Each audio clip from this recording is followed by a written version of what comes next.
స్వర్ణాంధ్ర సేవా సంస్థ అంటే వృద్ధుల నిరాశ్రయుల పాలిట ఒక బ్రాండ్ గా మారిందని రాజమహేంద్రవరం నగరపాలక సంస్థ అదనపు కమిషనర్ పివి రామలింగేశ్వర్ అన్నారు. సంస్థ 22వ వార్షికోత్సవ వేడుకలు లాలా చెరువు ప్రాంగణంలో మంగళవారం ఘనంగా జరిగాయి. ఈ సంస్థను గత 22 సంవత్సరాలుగా విజయవంతంగా నిర్వహిస్తున్న నిర్వాహకులు లయన్ డాక్టర్ గుబ్బల రాంబాబుకి ఆ భగవంతుడు మరింత శక్తి సామర్థ్యాలు ఇవ్వాలని ఆకాంక్షించారు. ఈ కార్యక్రమానికి ముఖ్య అతిథిగా విచ్చేసిన అదనపు కమిషనర్ రామలింగేశ్వర్, తూర్పుగోదావరి జిల్లా పెమ్మపేడి టి కనకరాజు తదితరులు కేక్ కట్ చేసి వేడుకలను ప్రారంభించారు. వారు మాట్లాడుతూ గుబ్బల రాంబాబు స్వర్ణాంధ్ర సేవా సంస్థను నిర్వహించినట్లుగా మరెవరూ నిర్వహించలేరని ప్రశంసించారు. అనంతరం ముఖ్య అతిథులకు గుబ్బల రాంబాబు చేతుల మీదుగా దిశాల్వా జ్ఞాపికతో చిరు సత్కారం చేశారు. స్వర్ణాంధ్ర సేవలను అభినందిస్తూ గుబ్బల రాంబాబుకు చిరు సత్కారం చేశారు.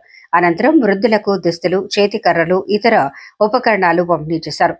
BSNL retired DGM P V Chalapathirao, senior citizens association రాష్ట్ర vice president K Satyanarayana Raju, Bhima Shankaram, doctor M Prasadarao, doctor Balla Srinivas, Devanand Satyanarayana, Swarnandhra సేవా సంస్థ సిబ్బంది పాల్గొన్నారు.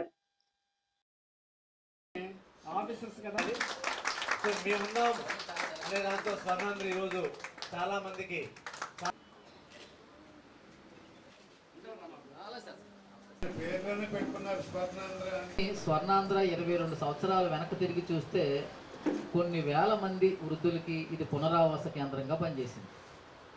ఈ రాష్ట్ర ప్రభుత్వం ఇచ్చే ఉత్తమ వృద్ధాశ్రమ అవార్డు ఈ రాష్ట్రం ఏర్పాటు చేసిన తర్వాత మొట్టమొదటి అవార్డు స్వర్ణాంధ్ర సేవా సంస్థకి ఇచ్చారు. ఇంతవరకు ఏ ఇన్స్టిట్యూషన్కి ఇవ్వలేదు. చంద్రబాబు నాయుడు గారు 2018లో మనకి ఇచ్చారు. మొన్నే మన ఏడీసీ గారు సహకారంతో మనకి స్వచ్ఛ ఎన్జీఓ అవార్డు ఇచ్చారు. దానికి కూడా రామలింగేశ్వర్ గారికి మేము ధన్యవాదాలు తెలియజేస్తున్నాం.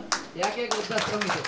అంటే ప్రభుత్వం నిధులు తీసుకోకుండా ప్రభుత్వం విధించే ఆంక్షల షరతుల మధ్య నిజాయితీగా పనిచేస్తున్నటువంటి స్వర్ణాంధ్ర వృద్ధాశ్రమానికి మరి ఈరోజు ఏడీసీ గారు రావడం నిజంగా సార్, నాకు తెలిసి మీరు వచ్చిన దగ్గర నుంచి కూడా మీరు మాకు పూర్తి మద్దతుతో ప్రేమపూర్వకంగా, హృదయపూర్వకంగా మేము ఎక్కడ కనిపించినా మీరు పలకరిస్తూ, మేము ఎప్పుడు వచ్చినా మీ తక్షణమే మీరు మాకు స్పందిస్తూ సహకరిస్తున్నారు.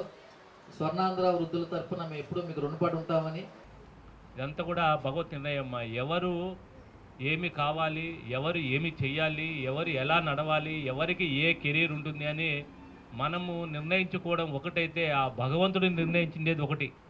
మరి ఆ భగవంతుడు మన రాంబాబు గారికి సేవారంగంలో బాబు నువ్వు బాగా సూట్ అవుతావు, నీ సేవలన్నీ కూడా సేవారంగంలో విస్తృతంగా నీవు సేవ చేసుకుని ప్రజలకు చెరువుగా ఉండు అని చెప్పేసి ఆ భగవంతుడు నిర్ణయించాడు. కాబట్టి ఈరోజు ఆయన సేవారంగంలో ఉన్నారు. మరి మాకు బాబు నువ్వు పబ్లిక్ సర్వెంట్గా ఒక ప్రభుత్వ ఉద్యోగం చేసుకో అని చెప్పి ఆ భగవంతుడు మా నుదుటి మీద రాసి పంపించారు. కాబట్టి మేము ఈరోజు ఈ ఉద్యోగ స్థానంలో కూర్చొని మాకు సంబంధించిన విధులు మేము నిర్వర్తిస్తూ ఉన్నాం. మరి అదేవిధంగా పెద్దలందరూ చూస్తే తెలుసు కదమ్మా, అనేక మంది దానాలు చేయడం, దాతృత్వంతో వారు ఇచ్చి దాతలుగా ఉంటూ ఇక్కడ అనేక మందికి చేతనిస్తున్నటువంటి వారికి కూడా భగవంతుడు ఎంతో శక్తి ఇచ్చారు. వాళ్ళకి ఆ శక్తితోటి ఈనాడు వాళ్ళు మీకు అందరికీ సేవ చేయగలుగుతున్నారు. కాబట్టి వాళ్ళందరికీ మీరు గట్టిగా ఒకసారి అమ్మ చప్పట్లు కొట్టవలసిందిగా కోరుతున్నాను. ఇది లాస్ట్ టైము రాంబాబు గారిని నిరాశ్రయుల ఆశ్రమానికి స్వర్ణాంధ్ర స్వచ్ఛాంధ్ర అవార్డు వచ్చినప్పుడు మొట్టమొదటి చూడడం జరిగింది. నేను అనుకున్నాను ఏదో ప్రోగ్రామ్ని అలాగ నడిపిస్తారు సంస్థల్ని అనుకున్నాను. కానీ ఇంత నిబద్ధతతో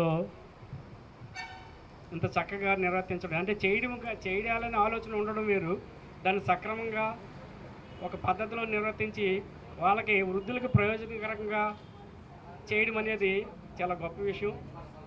ఆ సందర్భంగా రాంబాబు గారిని నేను అభినందిస్తున్నాను. ఇందులో భాగమున్న ఇతర సభ్యులను కూడా నేను అభినందిస్తున్నాను. ఎందుకంటే వ్యవస్థ అనేది ఒక్కళ్ళ మీద నడవదు. వాళ్ళంతమంది సహకారం ఉంటేనే కానీ ఆ సంస్థని నిర్వర్తించలేరు. అందుచేత వాళ్ళందరికీ కూడా ఈ సంస్థ ఇంత చక్కగా నిర్వర్తిస్తున్న అందరికీ కూడా నా అభినందనలు.